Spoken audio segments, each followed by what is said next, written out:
Bismillahirrahmanirrahim. Assalamualaikum warahmatullahi wabarakatuh. Yang terhormat Bapak Ibu dosen, tim penilai ujian kinerja PPG dalam jabatan D3 tahun 2025. Perkenalkan, nama saya Jajang Muhammad, mahasiswa PPG tingkat guru tahun 2025 dari LPTK Institut Agama Islam Negeri Ponorogo, bidang studi akidah akhlak, dengan nomor induk mahasiswa 209250954. Pada hari ini, Kamis 9 Oktober 2025, saya akan mempraktekkan video pembelajaran untuk memenuhi tugas uji kinerja PPG dalam jabatan D3 tahun 2025. Saya akan membawakan materi tentang akhlak tercela, serakah, dan kikir. Materi kelas 5 semester genap di MI Al-Afwa Samarang, Garut, Jawa Barat. Materi pembelajaran pendekatan problem based learning PBL. Mari simak videonya bersama-sama. Wassalamualaikum warahmatullahi wabarakatuh. Assalamualaikum.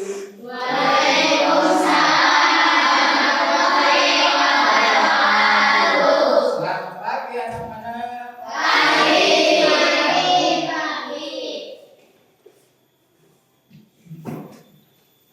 Sebelum belajar, mari kita berdoa.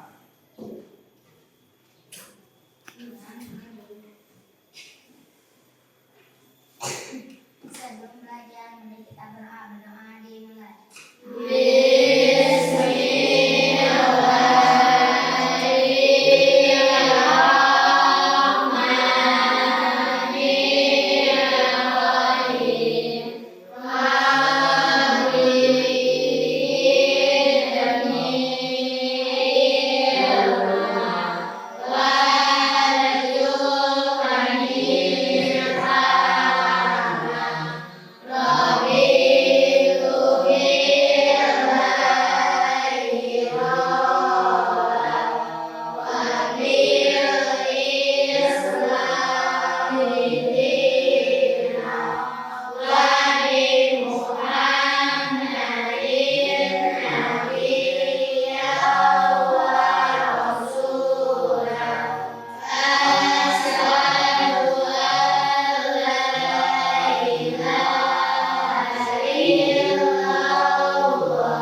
selesai. Beri salam.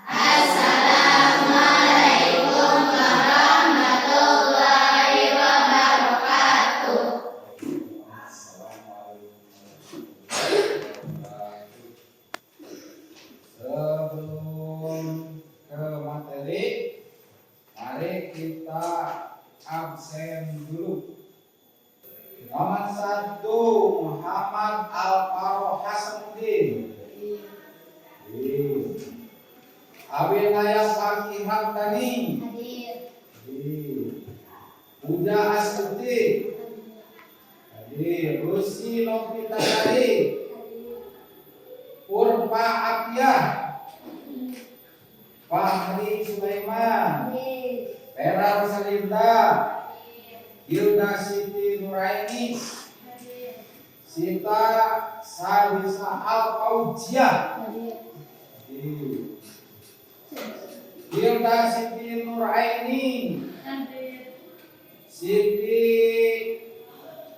Tarisa. Yang tidak hadir berapa orang? Satu. Siapa? Sakit izin. Wah, kalau sakit besok insya Allah ke sana. Pada hari ini kita belajar akidah akhlak dengan judul yaitu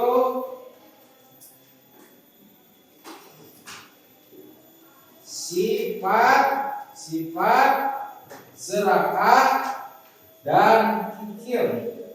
Apa yang terakhlak tercela? Akhlak tercela. Akhlak tercela itu adalah akhlak yang tidak diridhoi oleh Allah dan dibenci oleh manusia. Itu disebut akhlak tercela. Contohnya akhlak serakah dan kikir. Apa yang dimaksud dengan serakah? Itu yang bisa serakah yaitu sedekah. Serakah adalah seseorang yang menolong kepada hartanya semua meskipun dengan jalan tidak baik. Nah, itu adalah serakah. Jadi orang yang serakah itu orang yang tidak merasa puas apa yang dia telah capai. Itu dinamakan serakah. Meskipun dia sudah punya, contohnya mobil banyak, motor ada, kalau udah satu orang yang serakah inginnya dua, dari dua inginnya tiga, dari tiga inginnya empat. Makanya orang yang serakah orang yang tidak pernah puas apa yang dia dapat, dia miliki. Itu disebut serakah. Sebelum dilanjut, judulnya itu adalah tercela, serakah dan kikir. Siapa yang tahu kikir? Apa itu kikir? Kikir Adalah seseorang yang mempunyai harta tetapi tidak mau memberikan kepada orang lain baik untuk zakat ataupun sedekah. Nah, itu kikir. Jadi orang kikir itu meskipun banyak harta tidak mau berbagi kepada orang lain. Apalagi juga punya apa yang harus diberikan kaya juga orang kikir tidak mau berikan kepada orang lain. Jangankan untuk orang lain, untuk dirinya sendiri orang kikir itu tidak mau membelanjakan hartanya, dikarenakan di dalam hatinya itu untuk mengumpulkan harta sebanyak mungkin. Dipinta zakat tidak mau mengeluarkan zakat, dipinta seorang pemuda tidak mau mensedekahkan hartanya. Dikarenakan orang kikir itu berpendapat bahwa hartanya itu dari mereka, bukan dari Allah. Harta yang banyak itu berpendapat orang kikir itu hartanya milik dia sendiri. Itulah yang dimaksud dengan orang kikir. Kata dia hartanya itu dari hartanya banyak, udah banyak untuk dia, kenapa harus dikasih kepada orang lain? Jadi orang kikir itu tidak mau membagi hartanya kepada orang lain. Jadi sifat kikir itu disebut juga dengan orang kikir. Kalau sekarang itu serakah itu sifat orang yang tidak pernah merasa puas. Tadi selalu ingin memiliki lebih, akan melakukan cara apapun untuk mendapatkan yang diinginkan. Contohnya kalau tidak bisa dibeli dengan halal, dia bisa maling atau orang. Itu orang yang serakah.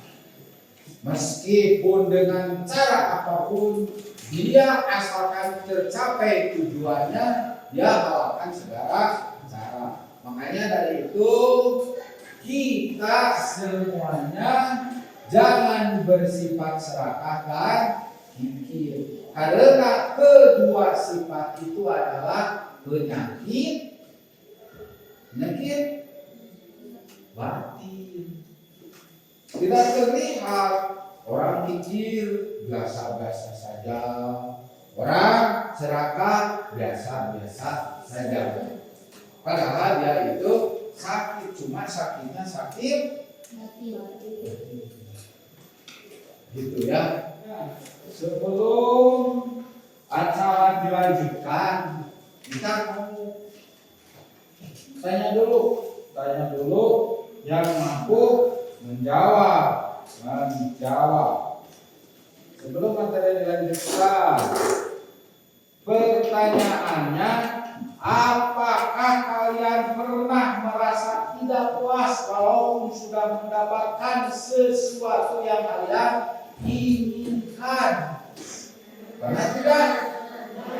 Nah, contohnya yang sudah kalian dapatkan. Contoh, kita punya cita-cita kalau kenaikan kelas ingin baju bagus, sepatu bagus, kantong bagus. Pernah merasakan tidak puas? Pernah, dikarenakan orang lain ada yang lebih bagus. Berarti kalau kita mempunyai ketidakpuasan, hati-hati, kita termasuk orang yang serakah. Makanya kita untuk menghilangkan serakah harus selalu bersyukur. Kalau bersyukur, apa yang ada kita nikmati. Alhamdulillah kita beli, alhamdulillah kita tercapai. Bukan menghina, orang lain juga ada yang tidak tercapai seperti kita, itu akan selalu bersyukur.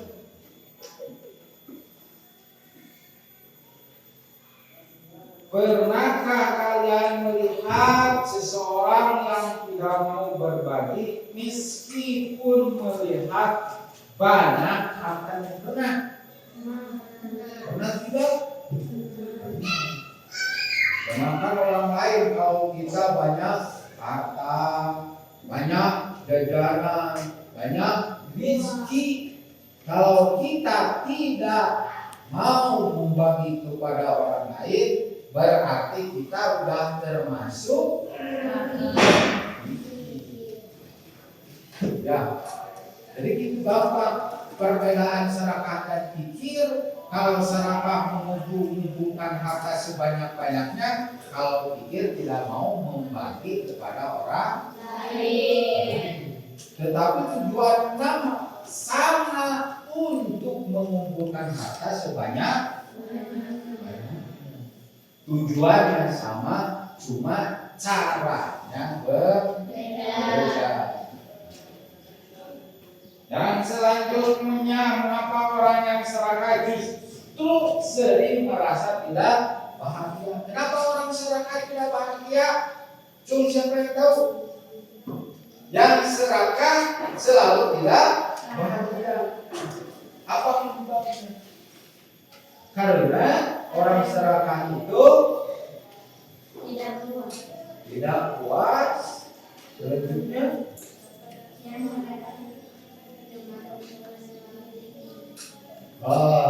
jadi orang serakah itu karena selalu tidak puas. Digerakkan di dalam hatinya itu sakit, tidak puas segala apapun yang dia sudah miliki. Orang yang serakah itu melihatnya kepunyaan orang, pencapaian orang. Jadi hatinya itu selalu panas, kepalanya selalu panas. Gitu. Ingin memiliki segala sesuatu yang dia punya dari hak orang lain. Itu disebut orang serakah. Makanya sekali lagi, orang serakah itu hatinya selalu panas, selalu hidupnya tidak tenang, selalu hidupnya tidak merasa cukup. Meskipun dia sudah banyak dalam hidupnya yang dia miliki. Terus lagi, apa perbedaan antara orang yang berhemat kehematan orang yang kikir. Menghemat segala sesuatu kalinya luaran di perhitungan orang pikir, orang yang tidak mau berbagi ke orang lain. Nah, itu jadi itulah makanya kita harus memiliki atau berpikir mau hemat atau mau kikir. Kalau kita hemat, insya Allah masa depan kita akan mendapatkan kebahagiaan. Dikarenakan punya tabungan, dikarenakan hemat. Sedangkan orang kikir, pasti di dalam hatinya sudah tercapai banyak harta, tetapi di mata Allah dan di mata manusia dia tercela. Allah tersakiti, manusia juga banyak yang dia sakiti. Makanya jangan sampai kita termasuk orang yang kikir. Dikarenakan orang kikir itu meskipun banyak hartanya tetapi celaka. Contohnya zaman dulu sudah tercantum di dalam Al-Quran juga, yaitu Korun orang kikir. Korun itu sebenarnya orang yang baik, orangnya taat beribadah, orangnya taat kepada Nabi, taat kepada Allah. Dikarenakan dia udah bosan merasakan susah, merasakan miskin, maka dia mendatangi Nabi Musa untuk meminta doa supaya dia menjadi orang kaya. Sesudah ayat itu gak mau zakat, gak mau membagi kepada orang lain. Makanya jangankan berbagi kepada Nabi Musa alaihissalam ingin mencelakakan. Di dalam hatinya kalau Nabi Musa itu tidak akan meminta zakat. Makanya kalau itu menyuruh cewek yang cantik, itu cewek yang cantik yang menarik, bilang bahwa dia sudah berzina dengan Nabi Musa. Itu fitnah dari Korun. Sesudah itu Nabi Musa berdoa kepada Allah supaya diperlihatkan kebenaran. Cewek itu mengaku kepada Musa bahwa dia adalah diperintah oleh Korun dan dikasih bayaran yang besar, yang banyak. Itu sudah ngerti? Nanti kalau udah ngerti lihat video, ada video.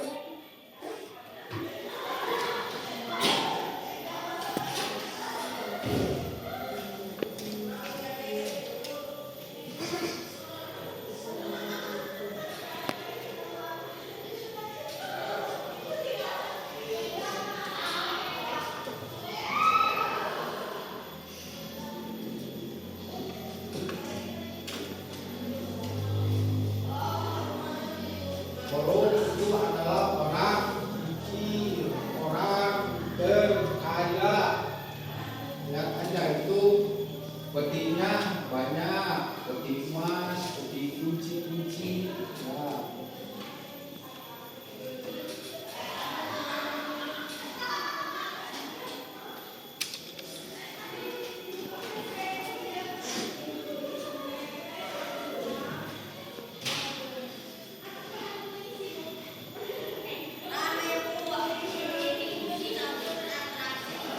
udah ngerti, udah tersimak.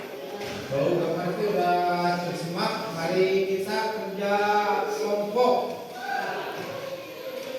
Kerja kelompok. Yang ini kelompok 1, kelompok 2, 3 dan 4. Kelompok 3, kelompok 4. Tugas kelompok untuk memecahkan masalah fikir, baktil, dan tamak. Makanya dibagi 4 bagian. Yang pertama masalah kelompok, memecahkan masalah kolom. Yang kedua adalah yang KB Musa. Musa itu berdoa untuk korun. Yang ketiga adalah korun ketika dipinta zakat. Dan yang terakhir pada korun setelah berbuat zikir. Apa itu yang terjadi? Coba kita simak pecahkan masalah tersebut.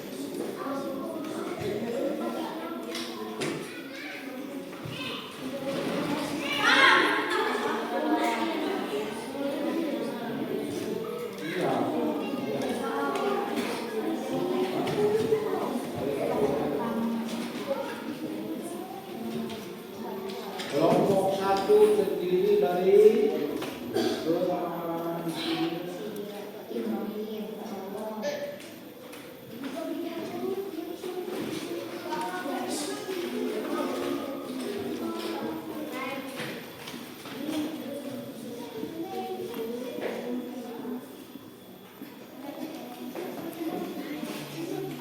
coba yang sudah bacakan kelompoknya. Kelompok 1 dah. Coba bacakan di sini.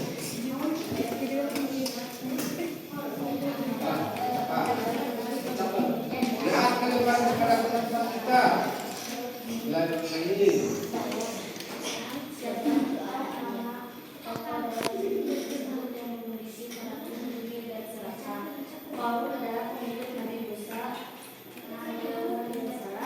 yang setia dan taat beribadah tapi keadaannya sangat miskin dan memiliki banyak anak. Korun bosan terhadap kemiskinannya. Korun meminta doa kepada Nabi Musa untuk menjadi orang kaya.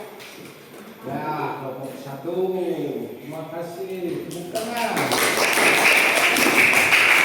Kelompok 2. Terima kasih diskusi kelompok 2. Lalu berapa tempat?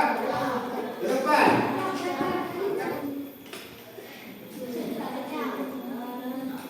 Apa yang terjadi pada korun setelah membuat zikir dan seremata baru yang diaduk oleh korun Ya, terima kasih. Tepuk tangan untuk kelompok 4. Sudah, kelompok 2 sudah. Coba ke depan kelompok 2. Sudah.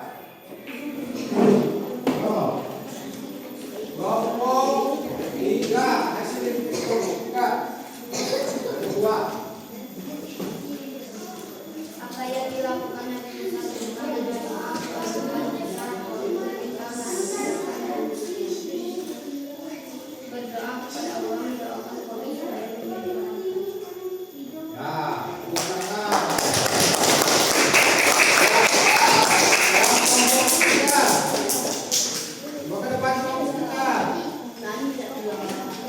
sifat korun adalah menjadi orang baik dan itu tidak mau kepada orang lain dan ingin mencelakakan Nabi Musa. Dan tepuk tangan untuk kelompok 3.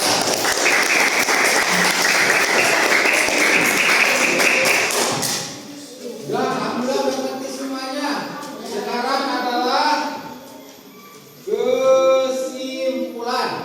Jadi hikmah menghindari sifat fikir itu, sifat fikir harus dihindari. Ada hikmahnya menghindari sifat fikir. Hati akan menjadi tenang. Dikarenakan menghindari sifat fikir itu hati akan menjadi tenang. Kenapa menjadi tenang? Segala sesuatu akan disyukuri kepada Allah. Dikarenakan fikir itu akibatnya tidak mensyukuri nikmat dari Allah. Segala sesuatu di hati mereka adalah kurang, makanya timbullah sifat fikir. Kedua, menjadi orang yang pandai bersyukur.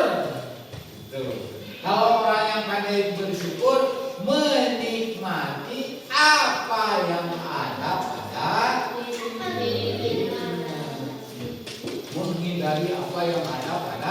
dirinya.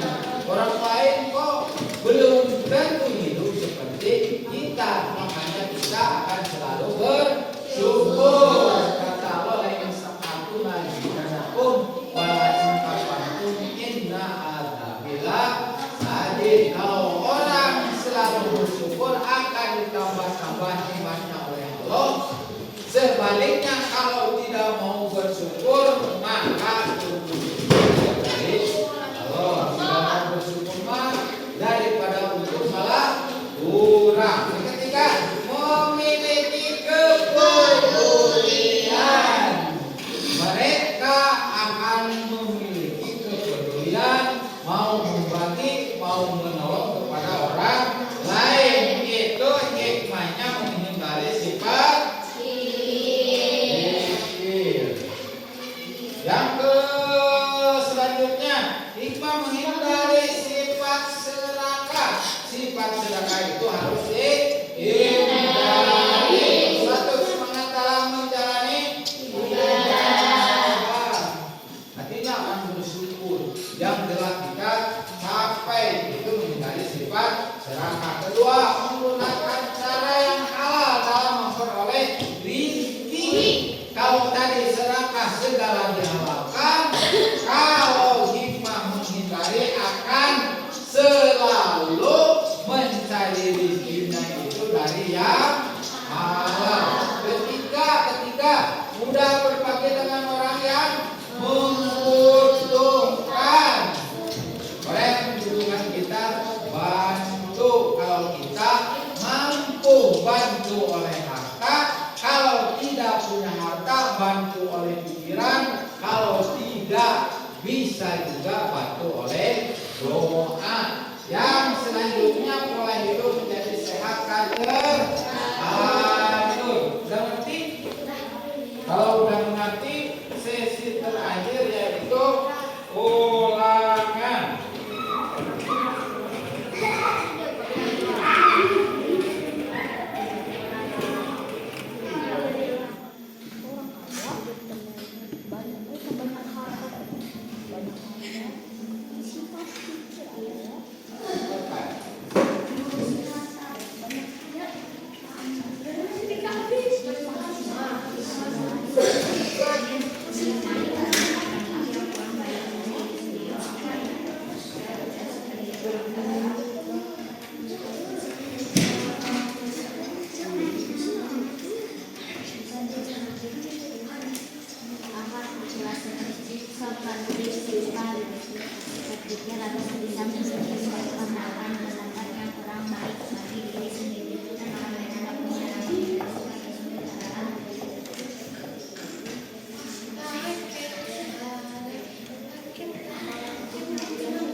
Alhamdulillah kelas ini adalah pintar-pintar dan semuanya, semua kelompoknya mendapatkan nilai 100.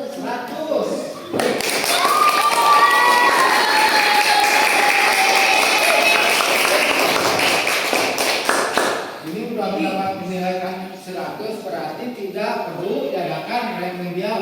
Alhamdulillah pertemuan hari ini adalah sangat sukses sekali. Mudah-mudahan kita dapat